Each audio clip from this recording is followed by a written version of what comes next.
सुप्रभात छात्रों, आज मैं आपके समक्ष आपकी पुस्तक वित्तान का पाठ नंबर 2 राजस्थान की रजत बूंदें लेकर आपके सामने हूँ। छात्रों, हमने राजस्थान की रजत बूंदें जो आपका पाठ है ये अनुपम मिश्र के द्वारा रचित है। इस पाठ का पठन हमने जो हमारी पिछली कालांश हुई थी उसमें इस पाठ का पठन करना शुरू किया था।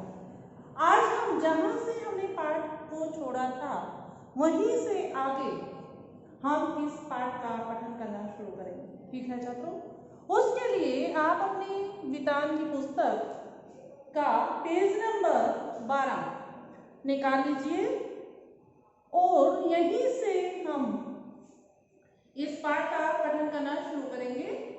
ठीक है छात्रों, इसको ये थोड़ा सा लेंथी चैप्टर है। एक आपकी कालांश हो चुकी और दूसरी आज है। ठीक है, इसको थोड़ा सा मैं संक्षेप में बताना चाहूंगी। ठीक है, तो आपको इसको ध्यानपूर्वक सुनना है और याद रखना है। राजस्थान की रजत बूंद। राजस्थान में जो कुआं और कुएं खोदने का कार्य है उसी को रजत बूंदे माना जाता है। चांदी की तरह चमकने वाला पानी। क्लियर? तो पठन शुरू करें बेटा। ओके, अब इसको आपको ध्यानपूर्वक सुनना है। मैं थोड़ा संक्षेप में इस पाठ का आपको बताना चाह रही हूं और पढ़ा रही हूं। संक्षेप में ही सुनेंगे। राजस्थान की रजत बूंद सन 1948 में वर्धा महाराष्ट्र में पैदा हुए प्रसिद्ध अनुपम मिश्र द्वारा रचित है, जो मैंने लिखा हुआ है। इस चर्चित निबंध में ये छात्रों किस प्रकार का गद्य है, नाटक है, कहानी है, उपन्यास है या निबंध है? तो ये हमारा क्या हो गया छात्रों? निबंध। तो आज हम जो पाठ हम पढ़ रहे हैं तो वो है हमारा अनुपम मिश्र द्वारा रचित राजस्थान की रजत बूंदें। ध्यानपूर्वक पाठ को सुनिए और आपके समझ आ जाएगा और इसी में से आप छोटे छोटे क्वेश्चन बना लीजिए। ठीक है बेटा, सुनो।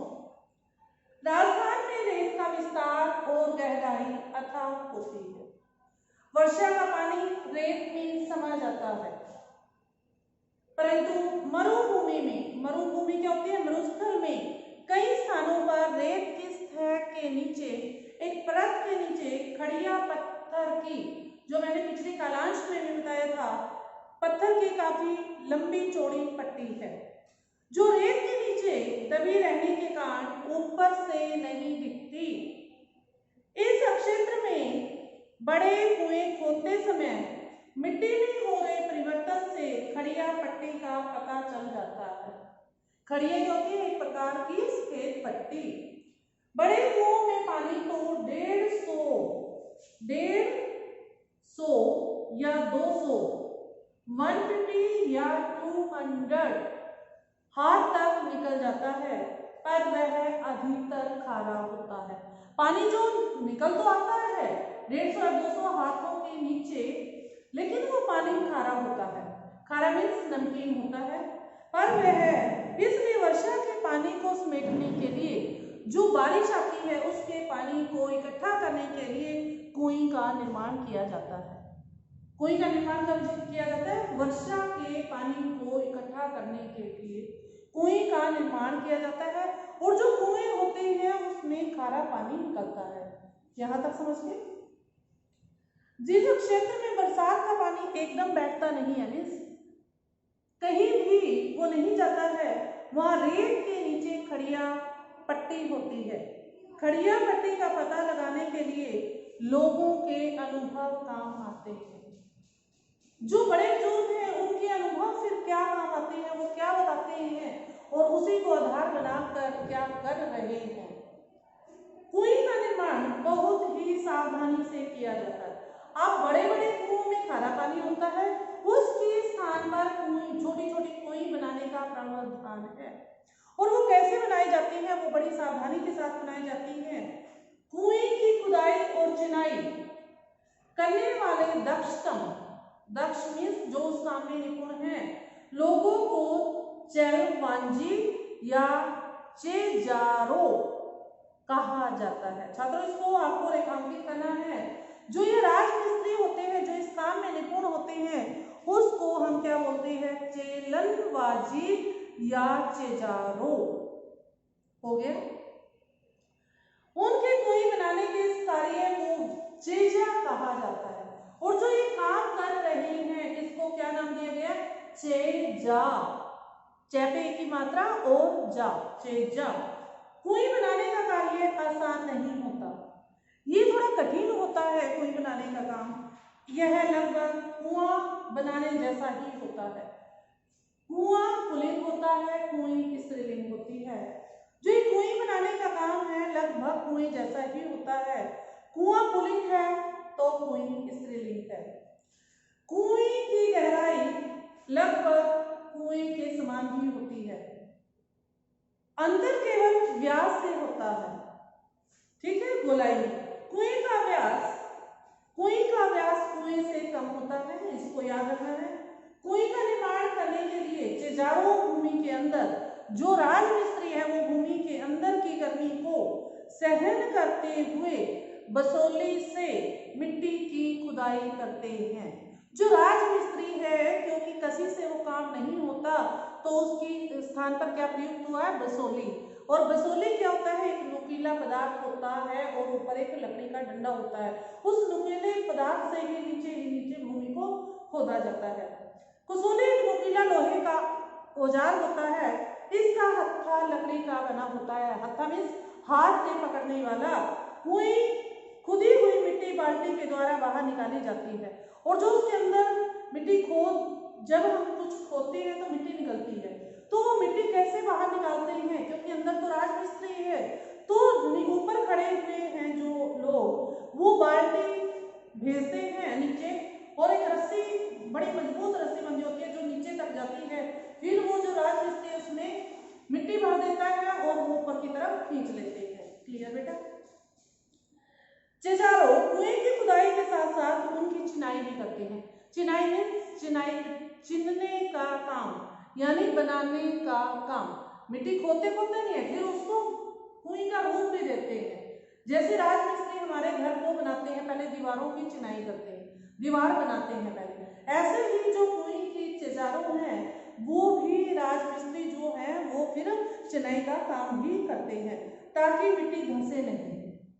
क्लियर? कुएं में जिस स्थान पर ईंटों की चिनाई नहीं हो पाती, उन स्थानों पर खीप नामक घास का रस्सा बनाकर, जहां पर खुदाई नहीं होती, ध्यान से सुना है, घास का रस्सा बनाकर, घास का रस्सी बनाकर कुएं के तल पर, जो कुएं का बेस है उस पर दीवार के साथ सटाकर रस्सी का पतला गोला बिछाया जाता है। जो रस्सा पहले पतला गोला उसके ऊपर बिछा दिया जाता है, फिर खुदाई करते हैं, फिर उसके ऊपर दूसरा, तीसरा, चौथा, इसी प्रकार वो ऐसे ऐसे ऐसे ऐसे बिछाते चले जाते हैं। इस प्रकार ऊपर आते जाते हैं। खीप, ये बच्चे याद रखना है, एक प्रकार की घास है। खीप, खै पे बड़ी की मात्रा, उनकी बिंदी और पर। खीप घास से बना खुरदरा मोटा रस्सा हर घेरे पर अपना वजन डालता है। खीप,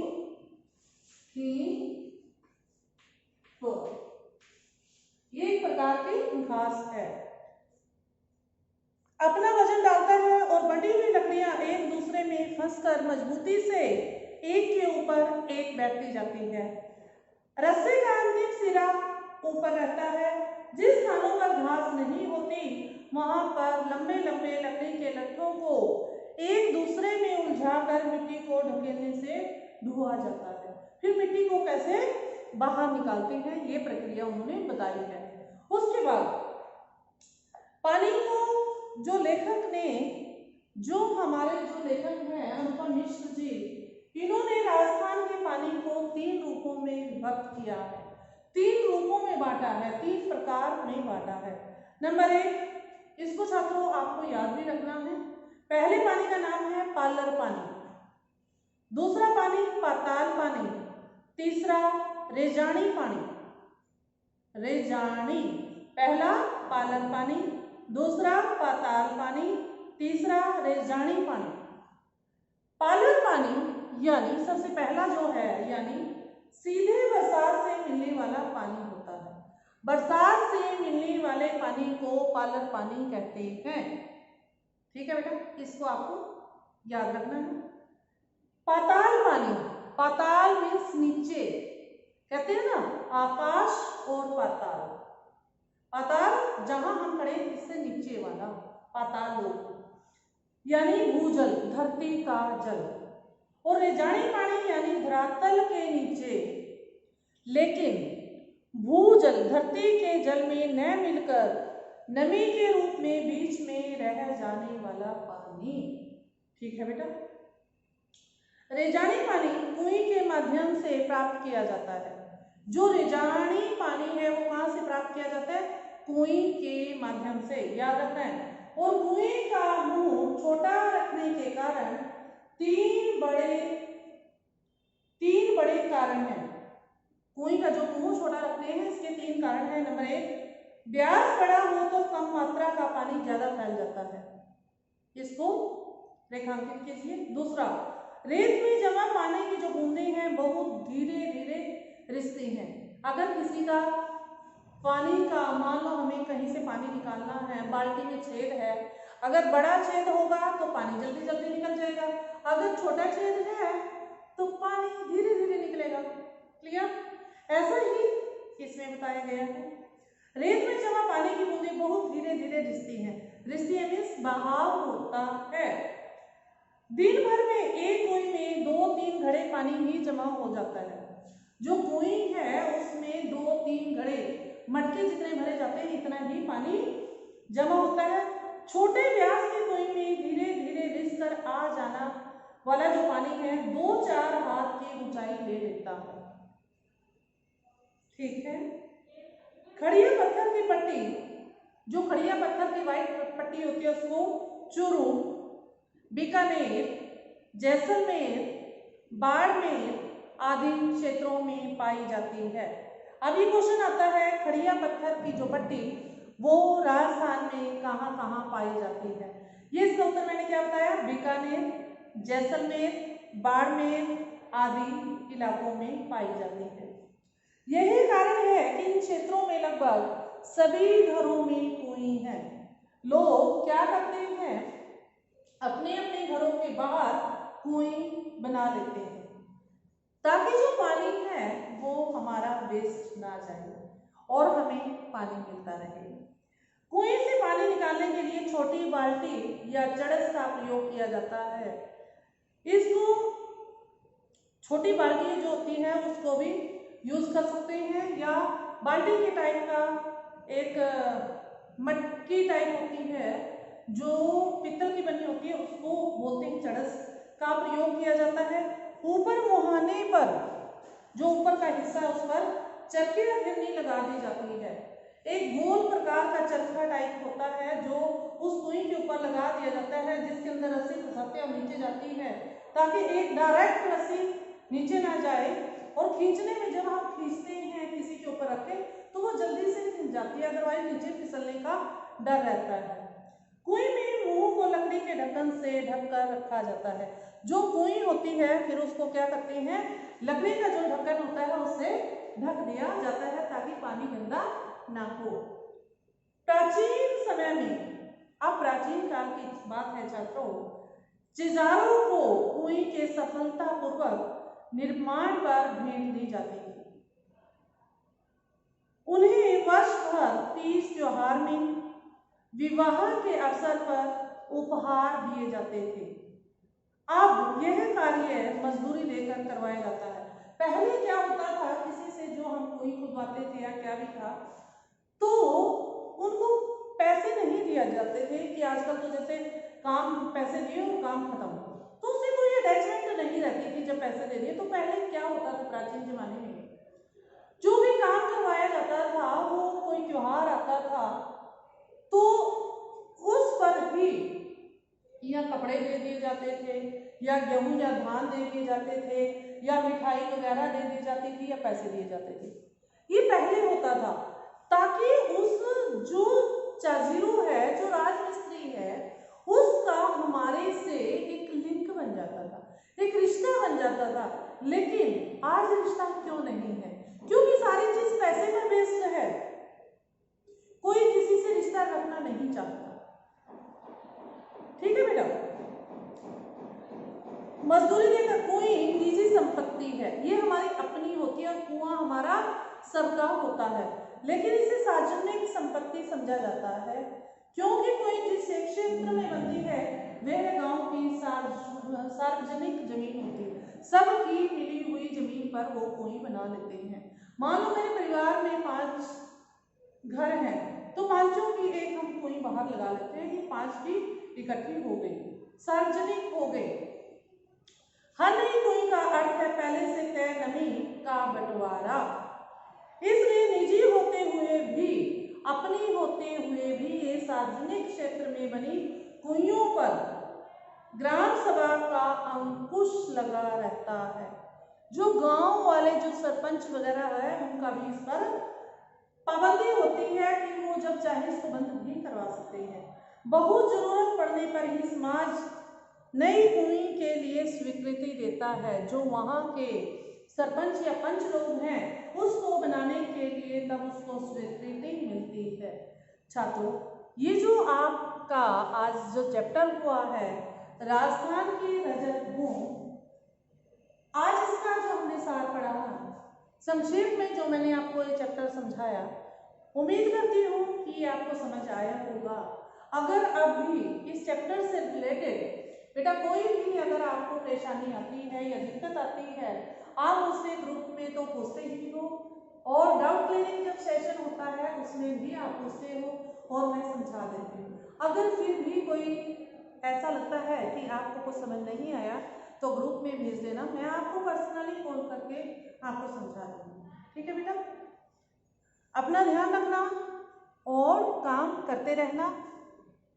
और बेटा जो लिखने का काम है प्लीज़ उसको भेजते रहो ताकि मैं नोट कर सकूं कि कौन बच्चा हमारा काम कर रहा है और कौन नहीं। ठीक है बेटा, धन्यवाद। अगली कालांश में हम फिर आपसे मिलेंगे और एक नए प्रकरण के साथ। तब तक आप अपना ध्यान रखिए। धन्यवाद।